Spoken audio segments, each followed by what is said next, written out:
నమస్తే, నేను మీ కుప్ప పద్మిని. ఇన్నాళ్ళు మీ సపోర్ట్ ని నాకు అందిస్తూ, మీ ప్రేమని నాకు అందిస్తున్న ప్రతి ఒక్కరికి కృతజ్ఞతలు. ఇప్పుడు చూడబోతున్న ఈ వీడియో కూడా ఖచ్చితంగా మీకు ఉపయోగపడుతుంది.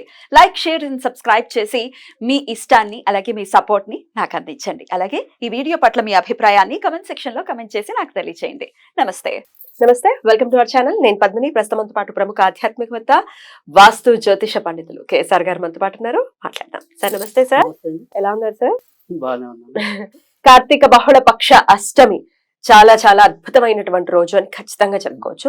ప్రతి బహుళపక్ష అష్టమి కూడా కాలాష్టమిగా జరుపుకోవటం మనకు తెలిసిన విషయమే. అయితే ఈ కార్తీక బహుళపక్ష అష్టమి మాత్రం మన కాలభైరవుడి జయంతిగా జరుపుకునేటటువంటి రోజు. అయితే బయట శనివారం అష్టమి అని చెప్పేయటం అనేది జరుగుతుంది. దీనికి సంబంధించి ఒక పంచాంగకర్తగా మీరు క్లారిటీ కూడా ఇవ్వండి సార్, ఎందుకంటే రాంగ్ గా వెళ్ళిపోతుంది.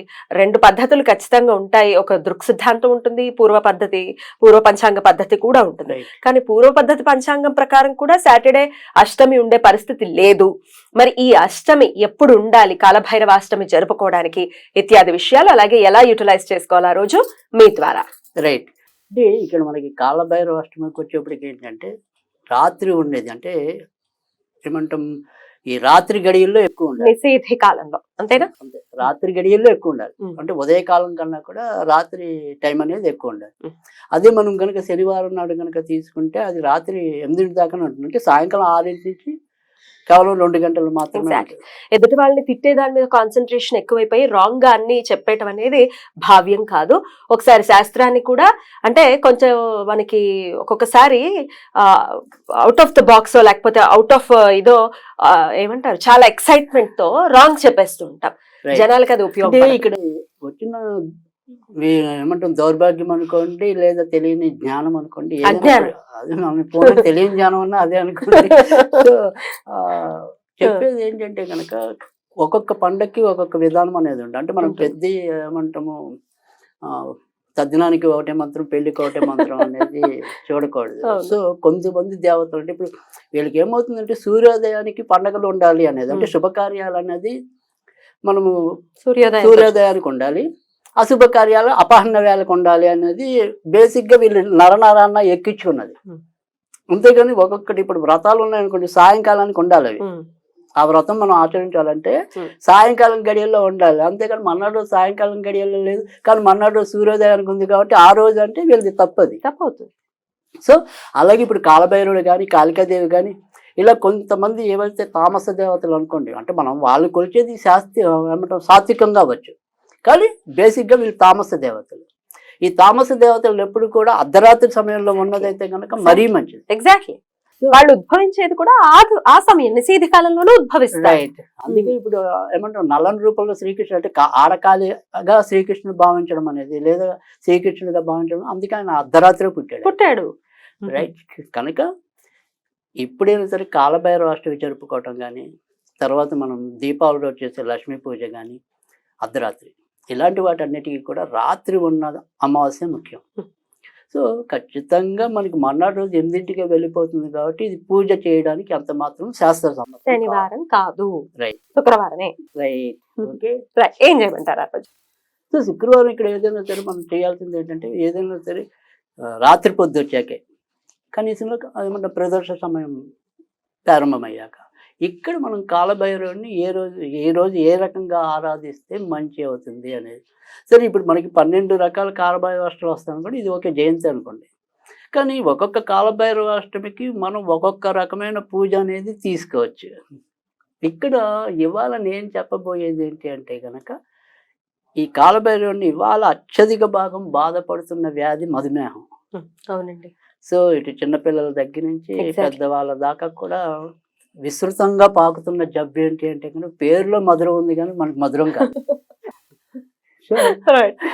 సో ఆ మధురాన్ని మనం త్యజించాలి. అప్పుడు మనం మధురం కాదు, అది మనల్ని త్యజించాలి. సో అలాంటి మధురాన్ని జయించగలిగే దేవుడు కాలభైరవుడు. సో ఆ కాలభైరవుడి యొక్క ఆరాధన వల్ల మనం మధుమేహాన్ని ఏ రకంగా అదుపులోకి తీసుకోవచ్చు అనేది ఒకటి. తర్వాత రెండోది ఏంటంటే ఇప్పుడు మనకి ఇది కార్తీక మాసంలో రావటం అనేది చాలా రెండోది. అంటే రేపు కొన్ని ధార్మిక గ్రంథాల ప్రకారం మార్గశిర బహుళాష్టమి కూడా కాలభైరవ జయంతిగా ఓ. చెప్పడం అనేది ఉంది. అంటే నెక్స్ట్ మంత్ కూడా ఉంది. ఇట్లాంటివి. ఉంది.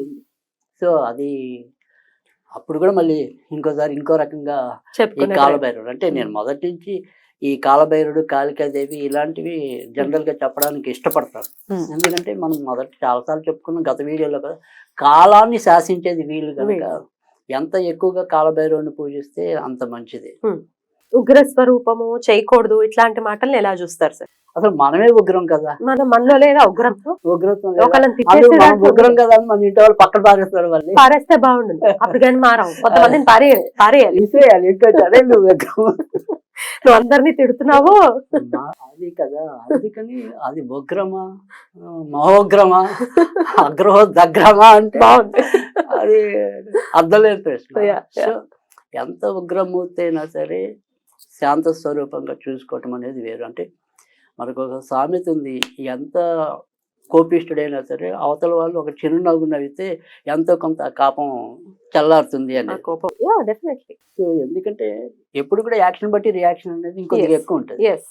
సో ఇంక వాళ్ళకి ఒక నిమిషం ఏం చేయాలో తెలియదు. మనం నవ్వామనుకోండి, సో నవ్వుముఖంతో ఉన్నాం అనుకోండి, ఏం చేస్తాడు చచ్చినట్టు ఎక్కడెక్కడ కొంతైనా బెండ్ అవ్వాలి. సో అలా మనం కూడా చక్కగా మన చిరుదరహాసంతో వాళ్ళని కరుణారసాత్మకంగా పూజించడమే అంతే. అంతేకాని వాళ్ళు ఉగ్రమా అనేది నేను అస్సలు లెక్క చేయను. డెఫినెట్లీ. సో మీరు కనుక గమనించినట్టయితే ముఖ్యంగా ఇవాళ రోజుల్లో నడిచే దేవుడిగా మనం కేవలం సిద్ధేశ్వరానంద భారతి గారినే చెప్పగలం. ఖచ్చితంగా. సో ఆయన ప్రతిష్ఠించే ఏ గుడి అయినా సరే, ఆయన పాలనలో ఉండే ఏ గుడి అయినా సరే ఖచ్చితంగా కాలభైరవుడు ఉంటాడు, కాళికామాత ఉంటాడు, ఆహా. కొన్ని చోట్ల ప్రత్యంగిరా కూడా ఉంటుంది. వీళ్ళు మాత్రం కంపల్సరీ ఉంటారు ఆయనకి. ఎందుకంటే వాళ్ళ యొక్క విశిష్టత ఏంటనేది ఆయన పరిపూర్ణంగా తెలుసుకున్నటువంటి తెలుసుకున్నారు కాబట్టి, ఆ తత్వాన్ని జీర్ణించుకున్నారు కాబట్టి. సో ఆయన కూడా వేస్ట్ అంటే మనం ఏం చేయలేము. అన్నారు కొన్ని కొబ్బరి నూనె మొహాలు అన్నాయి, అవి కూడా మరీ ఘోరం అసలు. ఇంకా వాళ్ళు ఎప్పుడు ఆ కొబ్బరి నూనెలని జిడ్డాడుతూ ఉండాలి, ఇంకా మనం ఏం చేయలేము. So True. ఖచ్చితంగా ఏమంటాం, ఆ జిడ్డును పోగొట్టుకోవాలి. జుట్టును పోగొట్టుకోవాలి. కరెక్ట్. సో సరే, వాళ్ళ ప్రస్తావన మనకు అనవసరం కానీ బాధ నాకు ఇలా అనడానికి లేకపోతే నవ్వుకోవడానికి కాదండి, బాధ అనిపిస్తుంది. సమస్యల సుడిగుండంలో కొట్టుమిట్టాడుతున్నారు ప్రజలు. వాళ్ళకి ఏదో ఒక రకంగా ఉపయోగపడడం పోయి కన్ఫ్యూజన్ ని క్రియేట్ చేసి చెప్తున్నందుకు ఒకళ్ళని తిట్టి ఎటు పోతుంది ఇది అర్థం కానటువంటి పరిస్థితి. ఇక్కడ ఏమంటామంటే కనుక ప్రతి దానికి కూడా అంటే కొంతమంది పాపం తెలియకుండా తానా అంటే తందానా అనే వాళ్ళు కూడా ఉంటారు. సో వాళ్ళ వల్ల మనకి అనవసరంగా చేరవలసిన సందేశాలు చేరటలేదు కూడా అనిపిస్తుంది. ఎందుకంటే ఒక్కొక్కరు ఇప్పుడు మన మీద కొన్ని వీడియోలు చేసి నన్ను ప్రేమించే వాళ్ళు ఉండొచ్చు సపోజ్ అసలు, కానీ రేపు నేనే కొద్దిగా కన్ఫ్యూజ్ చేశాను అనుకోండి, నన్ను ఫాలో అయ్యే వాళ్ళందరూ కూడా తప్పే అవుతారు కదా. సో అందుకని ఇక్కడ నేను చెప్పేది ఏంటంటే, ఏదైనా సరే మనం ఒక చెప్పే స్థానంలో లేదా గురు స్థానంలో మనం ఉన్నప్పుడు మన మీద నైతిక బాధ్యత అనేది ఒకటి ఉంటుంది. సో నేను ఇప్పుడు మీకు ఏదైనా సరే కాలభైరవుడు చెప్పాలంటే కనుక కాలభైరవుడి గురించి బాగా తెలుసుకుని జీర్ణించుకుని చెప్పటం అనేది మర్యాద. కరెక్ట్. సో ఎక్కడ గాలివాత విని నాకు సూర్యోదయానికి పండగలు ఉండాలి అంటే నేను కూడా మీకు అదే చెప్తాను. సో అలా కాదు, ప్రతి ఒక్కరికి ఒక్కొక్క పూజా విధానం అనేది ఉంది. సో పూజా విధానం ఎప్పుడు ఉండదు అని మనకి శంకరాచార్యులు వారు చెప్తారు. అంటే నీకు శాస్త్రం తెలియకపోయినా, నీకు ధర్మం తెలియకపోయినా మొత్తం శివుడే అని భావించు, లేదా మొత్తం రాముడే అని భావించు, మొత్తం శ్రీకృష్ణుడే అని భావించు, నీ ఆత్మను అర్పణం చేసే, అప్పుడు నీకేమీ సంబంధం లేదు. కానీ నువ్వు తప్పులతో సంబంధం లేదు. సో అంత క్లారిటీకి నువ్వు వెళ్ళగలవా? అంత శరణాగతి చేయగలవా? నీకేమో కూర్చోగానే రేపు నాకు ఇంటి వాడు అప్పుల మీద రాకూడదు అనేది ఇంకా రకరకాల కోరికలు ఉంటాయండి. అందుకని అవన్నీ మనకి ఇవన్నీ రకరకాల ఏమంటాం శాస్త్రాలన్నిటిని మిళితం చేసుకుని ఒక అవగాహనకి రావటం అనేది వేరు. కేవలం పండుగలు పరమార్థాలను ఒక బుక్ పట్టుకుని ఏదో చెప్పడం కాదు, అనేది కాదు. రేపు ఏం చేయమంటారు సార్ ఇంటికి మరి శుక్రవారం? ఇక్కడ మనకి కావాల్సిందల్లా ఏంటంటే ఇంట్లో లేదా బయట, అంటే మన ఇళ్లలో ఏదైనా కొంతమందికి శివలింగాలు ఉంటూ ఉంటాయి. అలా శివలింగం ఉంటే అదొక పద్ధతి.